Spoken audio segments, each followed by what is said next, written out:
इस कार्यक्रम के प्रायोजक है Benara group of industries Agra, manufacturer and exporters of engine bearing and bushes, thrust washer, oil seals, radiator hoses, engine mounting, other rubber item, connecting rods, crankshafts, items of cold storage, engine valves, submersible pumps, pistons, piston pins, piston rings, cylinder liners and sleeves, air-cooled blocks.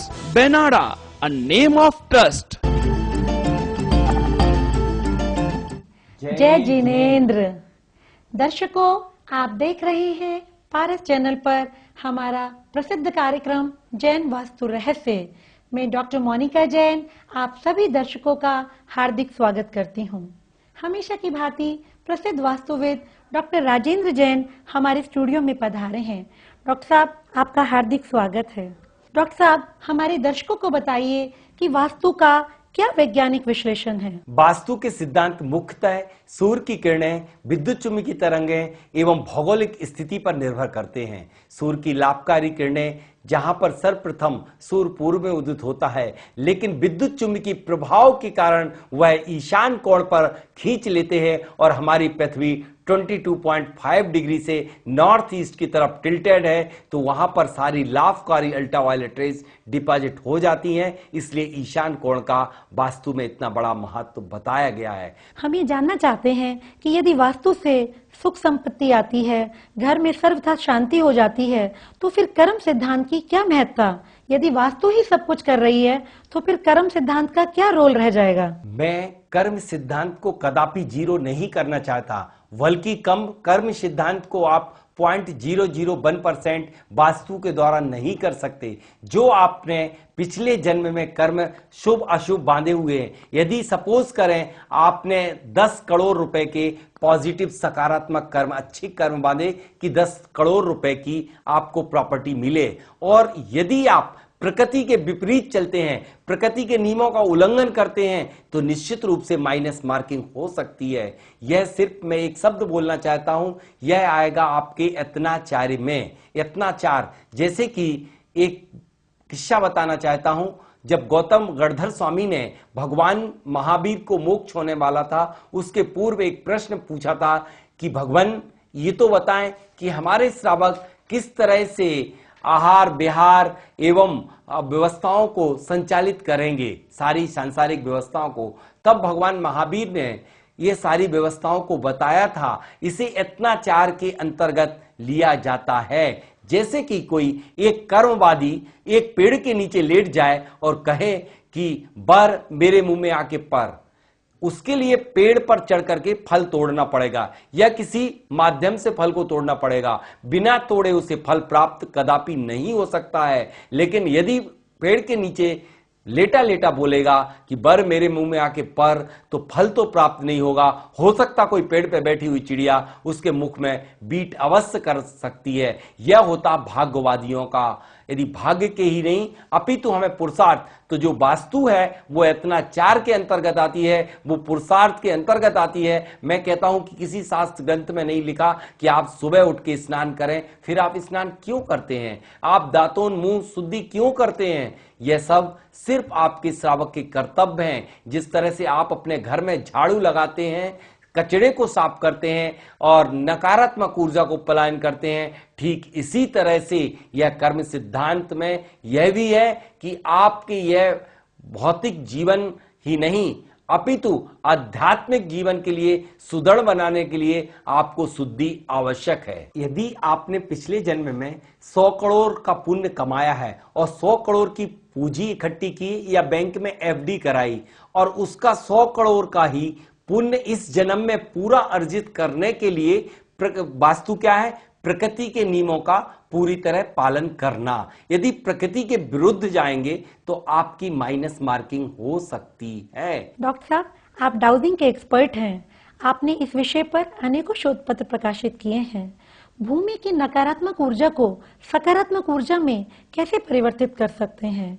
आज हमारे दर्शकों को इसके कुछ उपाय बताइए। भूमिगत ऊर्जा को बढ़ाने के लिए अनेक उपाय किए जा सकते हैं। सर्वप्रथम तो जहां पर आपने भूखंड निर्मित किया है, निर्माण के पूर्व आपके लिए भूमिगत मिट्टी को निकाल करके 3 से 4 फीट तक निकाल के अलग कर दें और कहीं किसी भी स्थल की एनर्जेटिक भूमि जिसको आप डाउजिंग के द्वारा आप उस मिट्टी को टेस्ट करा लें, उसको फिलिंग कर देना चाहिए। लेकिन फिलिंग के साथ साथ इस बात का याद रखें कि भूमिगत एनर्जी, नेगेटिव एनर्जी को समाप्त करने के लिए आप मरकरी इंजेक्शन मेथड अवश्य करें, यानी कि आप अपने चारों दिशाओं, चारों विदिशाओं और डायगोनली टू डायगोनल आप उसमें पारा डालें क्षेत्रफल और नेगेटिविटी के आधार पर। इसके उपरांत फिर आप चाहे यदि कहीं पर आपके भूमिगत सल इत्यादि निकली हुई हो तो आप उसके अंदर कपूर अवश्य जलाएं। कपूर जला करके सारी नेगेटिव एनर्जी पलायन कर जाती है। इसके उपरांत यदि संभव हो तो आप चारों विदिशाओं में सिंदूर की 125 ग्राम मात्रा अवश्य डालें। इसके उपरांत यदि आप उस भूमि पर गाय के घी का एक कलश भर के ईशान कोण पर गाड़ देते हैं तो निश्चित रूप से वह भूमि घृत सुगंध जैसी बन जाएगी। और इसके बावजूद भी यदि आप उसकी ऊर्जा को बढ़ाना चाहते हैं तो 15 आइटम अक्षत लेकर के और आप एक कलश में भर के और ईशान कोण पर गाड़ देंगे तो आपको सकारात्मक ऊर्जा प्राप्त हो जाएगी। विभिन्न प्रकार की मिट्टियां भी, जैसे ब्रस्कोप मिट्टी, जैसे कि किले की मिट्टी, यदि आप बशर्ते जब आप कर्म क्षेत्र में काम कर रहे हैं, यानी कि कोई आप अपना भूखंड निवास हेतु बना रहे हैं, यदि धर्म क्षेत्र बनाने जा रहे हैं तो आप उसमें हस्तपाद मिट्टी या संवेशिकर तीर्थ क्षेत्रों की मिट्टी डालें। इस बात का विशेष ध्यान रखना है। इसके उपरांत यदि आप का प्लेटफॉर्म तैयार हो गया और पूरी तरह से ऊर्जा को, स्पेशल ऊर्जा जनरेट करना है तो आप गाय के घी के 48 दीप जला करके और स्वास्तिक बना दीजिए। एक एक दीप, एक एक भक्तांबर का काव्य पढ़ते हुए स्वास्तिक पर रखते जाइए। इस तरह से 48 गाय के घी के दीपक जब प्रज्वलित होंगे 48 भक्तांबर के काव्य के द्वारा, तो निश्चित रूप से एक अद्भुत अलौकिक पॉजिटिव ऊर्जा जनरेट होगी और सारी नकारात्मक ऊर्जा उस क्षेत्र से पलायन कर जाएगी। यदि आप उस भूखंड पर कोई व्यापारिक स्तर पर कोई कार्य करने जा रहे हैं या कोई स्कूल कॉलेज बनाने जा रहे हैं, एक्स्ट्रा एनर्जी क्रिएट करने जा रहे हैं, तब वो आप अपने निर्माण के प्रत्येक कॉलम में एक कॉपर पिरामिड उसके मध्य डिस्टेंस पे अवश्य डालें और प्रत्येक कमरे के चारों कॉर्नर में, और ब्रह्म स्थल सबसे महत्वपूर्ण होता है, ब्रह्म स्थल पर 9 कॉपर के पिरामिड डालें। तो इस तरह से उस कक्ष में विशेष एनर्जी ग्रिड पैटर्न बन जाएगा और उस पर निवास करने वाले के लिए विशेष ऊर्जा मिलेगी। डॉक्टर साहब, किसी भी निवास स्थान में टॉयलेट सबसे अधिक नेगेटिव एनर्जी का सोर्स है। हमारे दर्शकों को बताइए कि टॉयलेट घर में किधर होना चाहिए। मलमूत्र के विसर्जन का स्थान की जिक्र ना जैन सिद्धांत वास्तु में कहीं की गई है घर में बनाने के लिए, ना किसी अन्य वास्तु सिद्धांतों में बताया गया है। इसका स्थान घर से कहीं दूर जंगल इत्यादि में निर्मित किया जाते थे। पूर्व जमाने में घर में निर्माण नहीं किए जाते थे, क्योंकि हम मल के लिए एक टैंक बना करके गाड़ दें भूमि अंदर, यह कदापि उचित नहीं होगा, क्योंकि यह क्षेत्र राहु और केतु का प्रतीक स्वरूप है। इसलिए इसे कभी भी अपने घर से कनेक्ट नहीं रखा जाता। आज भी मैं आपको एक उदाहरण देना चाहता हूं कि जो असम गुवाहाटी में विजयनगर है, उसमें जितने भी घर निर्मित किए गए उनमें किसी में भी लैट्रिन घर के अंदर नहीं बनाई गई। घर से की बाउंड्री से अलग जाकर के पीछे पिछवाड़े में लैट्रिन बनाई गई हैं। मैं देख के आया, इस तरह से घर में नहीं बनाना चाहिए। यदि बनाए तो अटैच, लेकिन आज तो हर घर में हर कमरे से अटैच हो गई है। जैसे ही हम लैट्रिन को अटैच बनाने लगे कि हम रोगों से अटैच होते चले जा रहे हैं। यदि आपको बनाना ही पड़े तो आप अपने भूखंड के वायव्य कोण पर बनाएं, यानी कि उत्तर और पश्चिम में, या उत्तर पश्चिम में यदि संभव ना हो तो साउथ साउथ वेस्ट में बनाएं, यानी कि दक्षिणी नैऋत्य में। यदि दक्षिणी नैऋत्य में भी संभव ना हो तो पश्चिम में बनाएं। पश्चिम में शनि का वास होता है। यदि पश्चिम में भी संभव ना हो तो आप साउथ वेस्ट वेस्ट यानी कि पश्चिमी नैऋत्य में बना सकते हैं। उक्त स्थलों पर आप लैट्रिन बनाएं, लेकिन ध्यान रखें कि जब मल और मूत्र का विसर्जित करते समय आपका मुख उत्तर या दक्षिण में होना चाहिए। कदापि भूल करके भी पूर्व पश्चिम मुख करके मल मूत्र का विसर्जन ना करें, क्योंकि पूर्व दिशा सूर्य की दिशा है। यदि सूर्य की दिशा में करके आप मलमूत्र का विसर्जन करेंगे तो सारे देवता लोग आपसे नाराज हो जाएंगे। इवन दैट आपके लिए कोई लंबी बीमारी के शिकार हो सकते हैं।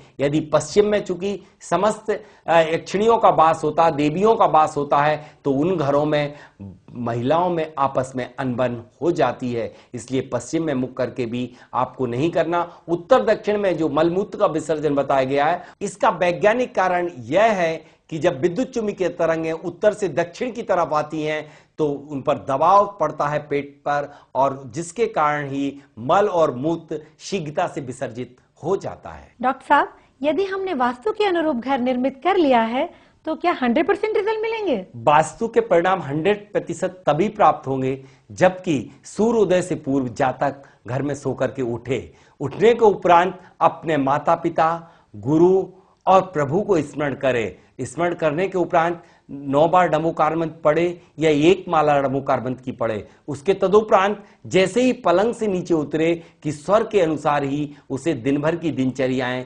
संचालित करना है। इसके बाद अपने पूरे शरीर को वज्र पंजर स्तोत्र के माध्यम से एक सुरक्षा कवच तैयार करे। इसके उपरांत कि घर में अपशब्द, असत्य, आपराधिक शब्दों का प्रयोग कदापि ना करे तथा शुद्ध तन, शांत मन और उत्तराभि पूर्वाभिमुख होकर के भोजन करेंगे, तभी 100% परिणाम मिल पाएंगे। डॉक्टर साहब, हमारे दर्शकों को बताइए कि यदि ईशान कोण में टॉयलेट निर्मित हो गई है तो क्या उपाय है? ज्योतिष के अनुसार ईशान कोण बृहस्पति क्या है, गुरु का होता है। यदि गुरु के स्थान पर ही आपने मलमूत्र का विसर्जन कर दिया तो कदापि इसके निवारण का कोई उपाय आप तलाशिए मत। मैं आपसे पूछता हूं कि आपके यदि किसी हिस्से में कैंसर हो गया तो आप उसका उपचार करेंगे या उतने पार्ट को काट के अलग करना पसंद करेंगे? मैं कहता हूं वास्तु तोड़फोड़ का विज्ञान कदापि नहीं है, लेकिन सिर्फ जहां ईशान कोण पर लैट्रिन की बात आती है, मैं स्पष्ट रूप से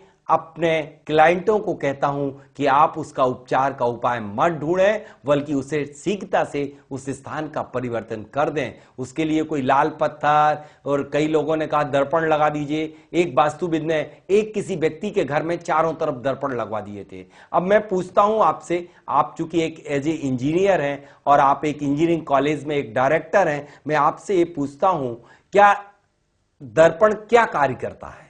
दर्पण तो सिर्फ रिफ्लेक्शन का ही कार्य करता है, अपनी ऊर्जा को परावर्तित करता है। तो जो भी निगेटिव एनर्जी यदि लैट्रिन से निकलेगी, परावर्तित होकर के, रिफ्लेक्ट होकर के पूरे घर को दूषित कर देगी। इस तरह के निवारण के उपाय हम कदापि ना करें, ना करने की चेष्टा करें।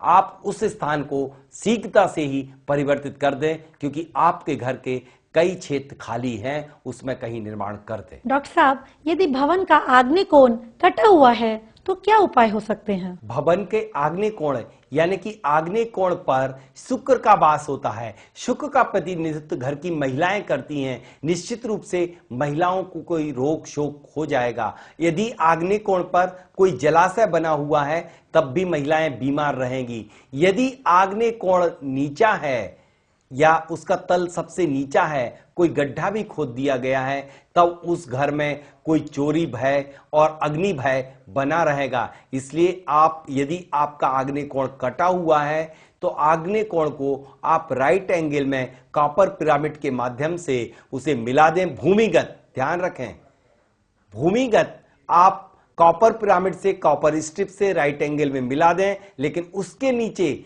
एक 8 इंची की वॉल अवश्य जाने दें, जिससे कि ऊर्जाओं का विभाजन हो जाए, वरना आपको महिलाओं को या स्त्री जाति के लिए बहुत बड़ा नुकसान उठाना पड़ेगा। डॉक्टर साहब, यदि भवन के ब्रह्म स्थान में गड्ढा, कुआं, सीढ़ी या टॉयलेट बन गई है तो क्या उसका कोई उपाय है? यदि ब्रह्म स्थल यानी कि नाभि केंद्र, जिस तरह से आपके शरीर में नाभि होती है, यदि नाभि नीचे चली जाती है या ऊपर चली जाती है तो आपको अनेक पीड़ाएं शरीर में होने लग जाती हैं। यदि उस पर वजन ज्यादा बढ़ जाता है, ठीक इसी तरह आपके अपने वास्तु पुरुष का जो सेंटर होता है वो नाभि केंद्र है। उस नाभि केंद्र में वो आगे यदि कोई भार रख दिया गया या कोई गड्ढा खोद दिया गया तो निश्चित रूप से उस व्यक्ति का पतन होना प्रारंभ हो जाता है। जैसे कि मैं एक उदाहरण के माध्यम से कि जो यदि आप इंदौर की वास्तु को देखेंगे तो इंदौर में जो मिलों की वास्तु थी, मालवा मिल,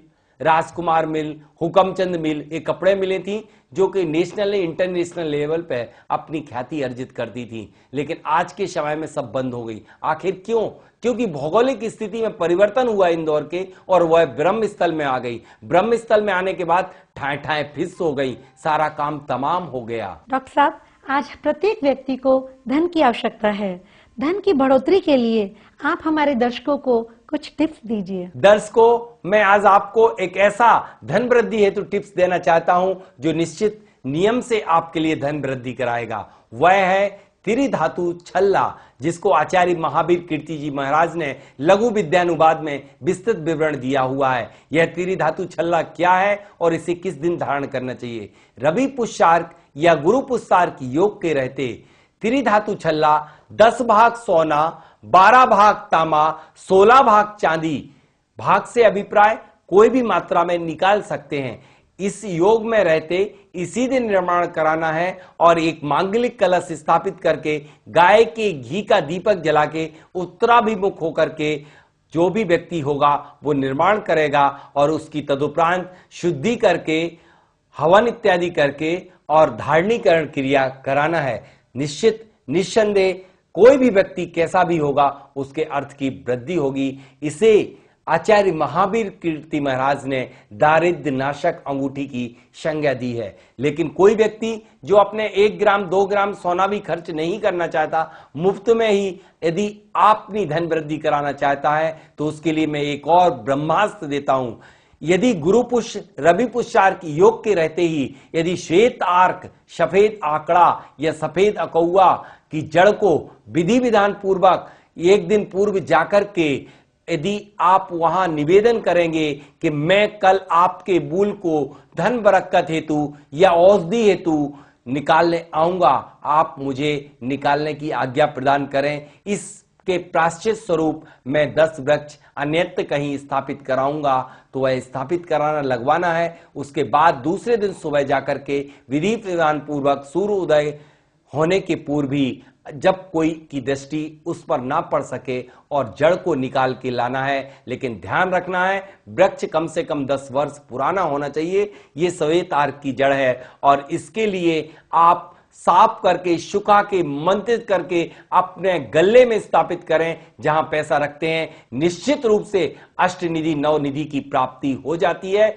कभी भी धन की कमी नहीं आती है, धन की बरकत होना प्रारंभ हो जाती है। ये श्वेत आर्क यही नहीं अपितु 1000 रोगों के निवारण कराता है। जिस व्यक्ति जिस महिला को गर्भवती हो, यदि उसे डिलीवरी नॉर्मल कराना हो और उसे कोई किसी तरह की पीड़ा ना हो, तो वह श्वेत आर्क की जड़ को कमर में बांध ले। निस्संदेह मैंने हजारों महिलाओं के ऊपर यह प्रयोग किया है, यह बिल्कुल सत्य साबित हुआ है। बिना प्रसव पीड़ा के और प्रसव हो जाता है। इसलिए यदि आपको लगातार लंबे समय तक बुखार आ रहा है, तब भी इसका जला करके और खांड को मिला करके बराबर मात्रा में सेवन करने से लंबे समय तक आने वाला ज्वर भी शांत हो जाता है। यदि आपके इसके पत्ते की तो अद्भुत कला है। यदि आपको खाज खुजली छाजन हो रही है तो उसके पत्ते का दूध निकाल करके तुरंत डालें और उस प्रभावित होने वाले क्षेत्र मात्र 2 घंटे में ठीक हो जाता है। दर्शकों, आज डॉक्टर जैन के साथ हमने बहुत सारे टिप्स शेयर किए। आगे के एपिसोड में भी हम बहुत सारे टिप्सों का पिटारा लेकर हाजिर होंगे। आज हम विदा लेते हैं आप सभी से। जय जिनेंद्र। अधिक जानकारी हेतु संपर्क करें जियोटेक वास्तु सॉल्यूशन एवं रिसर्च सेंटर 11/8 मीरापत, धेनु मार्केट, इंदौर, मध्य प्रदेश। संपर्क सूत्र 09826909074, 08103877792, 07828862601, 07312534041। इस कार्यक्रम के प्रायोजक हैं Benara group of industries Agra, manufacturer and exporters of engine bearing and buses, thrust washer, oil seals, radiator hoses, engine mounting, other rubber item, connecting rods, crankshafts, items of cold storage, engine valves, submersible pumps, pistons, piston pins, piston rings, cylinder liners and sleeves, air cooled blocks. Benara, a name of trust.